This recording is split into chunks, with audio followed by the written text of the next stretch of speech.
السلام علیکم ورحمۃ اللہ وبرکاتہ۔ خبروں کے پہلے نشریے کے ساتھ میں ہوں عبید طاہر۔ پیش خدمت ہے اس وقت کی اہم سرخیاں۔ صاحب سمو امیر شیخ تمیم بن حمد آل ثانی نے فرانس کے صدر کو دوسری مرتبہ ملک کا صدر منتخب ہونے پر مبارکباد کا برقی پیغام ارسال کیا۔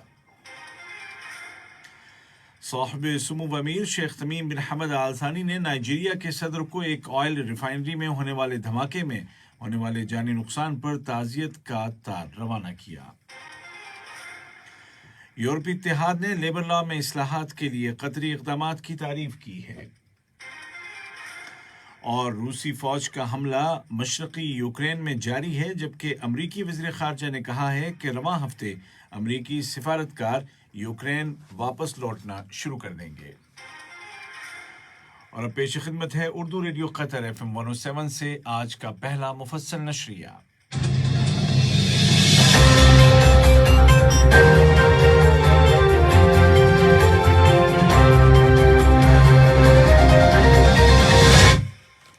بسم اللہ الرحمن الرحیم۔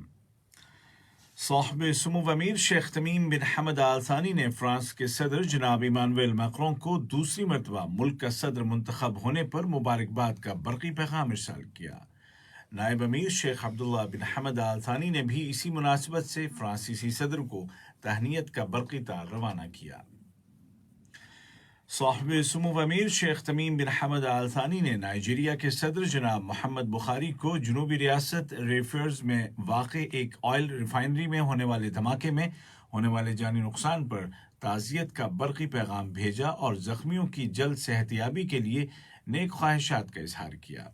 اسی طرح صاحب سمو امیر نے کینیا کے صدر جناب اوہورو کنیاتا کو سابق صدر جناب مووائی کیباکی کی وفات پر تعزیتی پیغام ارسال کیا۔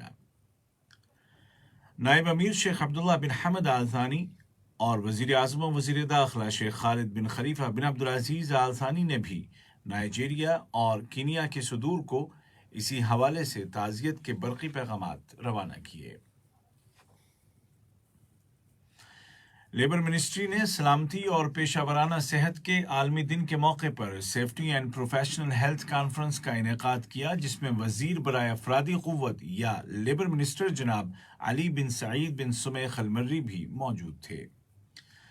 کانفرنس کا مقصد کام کے لیے ایسا اچھا اور مناسب ماحول پیدا کرنے کے متعلق آگہی پھیلانا تھا جس سے ورکرز کی سلامتی کو یقینی بنایا جا سکے۔ ملک کے مختلف ادارے اور کمپنیاں اس حوالے سے ورکرز کو سیفٹی اور پروفیشنل ہیلتھ کے متعلق آگہی دیتی ہیں اور اس ضمن میں قطر چیمبر کا اہم کردار ہے۔ واضح رہے کہ ILO میں عرب ملکوں کے گروپ نے جنیوا میں تنظیم کے دفتر میں قطر کو عرب گروپ کا کوارڈینیٹر منتخب کیا ہے۔ اس انتخاب کے بعد اب قطر کام کے متعلق مشترکہ دلچسپی کے تمام بین الاقوامی مسائل کے حوالے سے عرب ملکوں کے موقفوں کو متحد کرنے کے لیے کوارڈینیٹر کی ذمہ داری انجام دے گا۔ سن 2021 کے دوران دنیا میں انسانی حقوق اور جمہوریت کی صورتحال کے متعلق یورپی یونین کی سالانہ رپورٹ میں قطر میں لیبر لا میں کی گئی اصلاحات جیسے کفالہ سسٹم کا خاتمہ اور کم سے کم تنخواہ کے تعین پر عمل درآمد کا آغاز جیسی اصلاحات کی تعریف کی گئی ہے۔ رپورٹ میں کہا گیا ہے کہ کام کے متعلق قوانین میں اصلاحات کی راہ پر یہ مثبت اقدامات ہیں اور گزشتہ سال کے دوران قطر میں اس حوالے سے اسٹرانگ لیبر ریفارمز دیکھنے میں آئی ہیں، جس کے نتیجے میں قطر خلیجی ملکوں میں پہلا ایسا ملک بن گیا ہے جو ورکرز کو ان کے کانٹریکٹ ختم ہونے سے پہلے بھی امپلائر کے NOC کے بغیر ملازمت تبدیل کرنے کی اجازت دیتا ہے۔ رپورٹ میں انسانی حقوق کی قطری کمیٹی اور یورپی پارلیمنٹ کے اداروں اور اسی طرح یورپی یونین کے اداروں کے ساتھ کمیٹی کے تعلقات اور متبادل رابطے کی بھی تعریف کی گئی ہے۔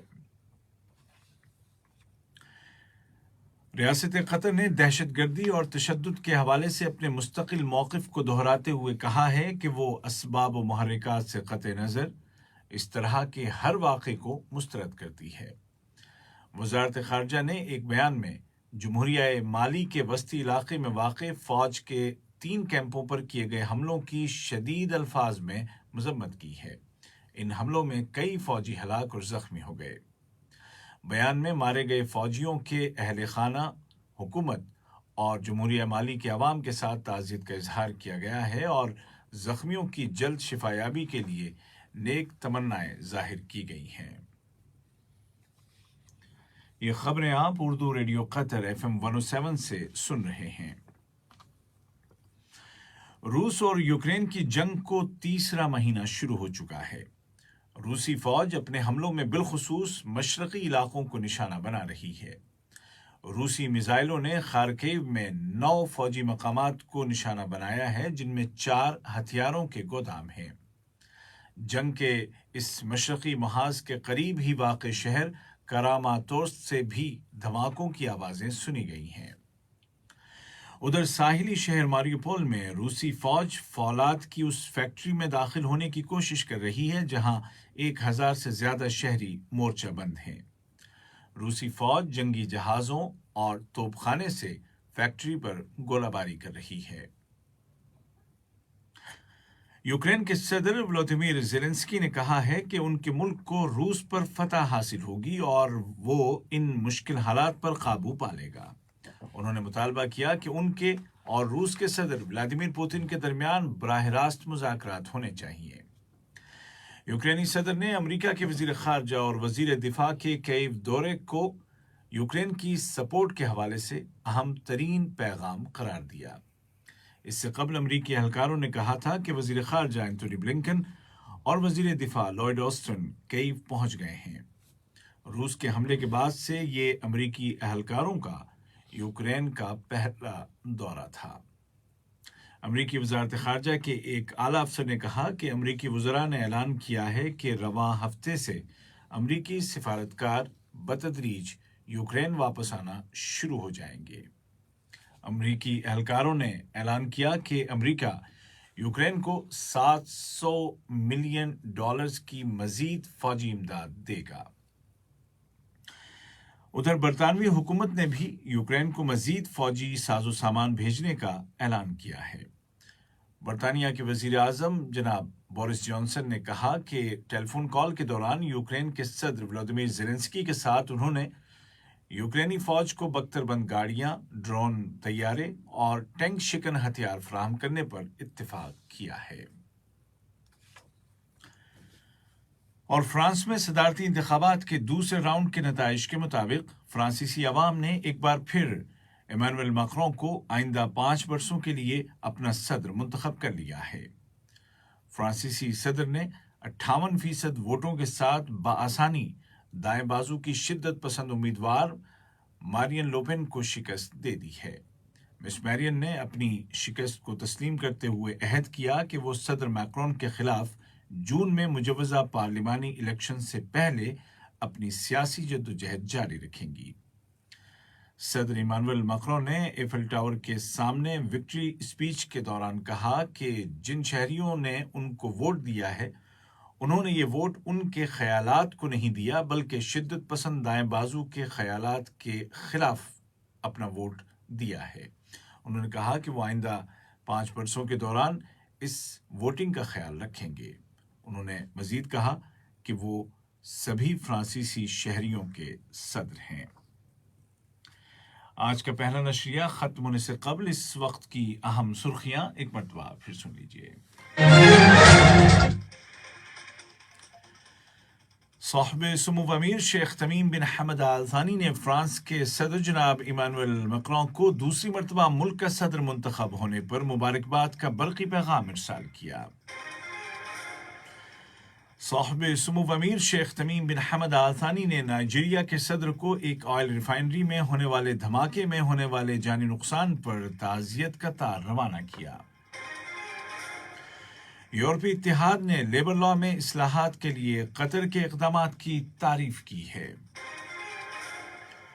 اور روسی فوج کا حملہ مشرقی یوکرین میں جاری ہے، جبکہ امریکی وزیر خارجہ نے کہا ہے کہ رواں ہفتے امریکی سفارتکار یوکرین لوٹنا شروع کر دیں گے۔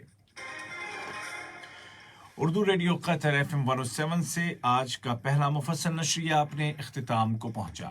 عبید طاہر اور تکنیکی معاون جابر حسین کو اجازت دیجیے۔ خدا حافظ۔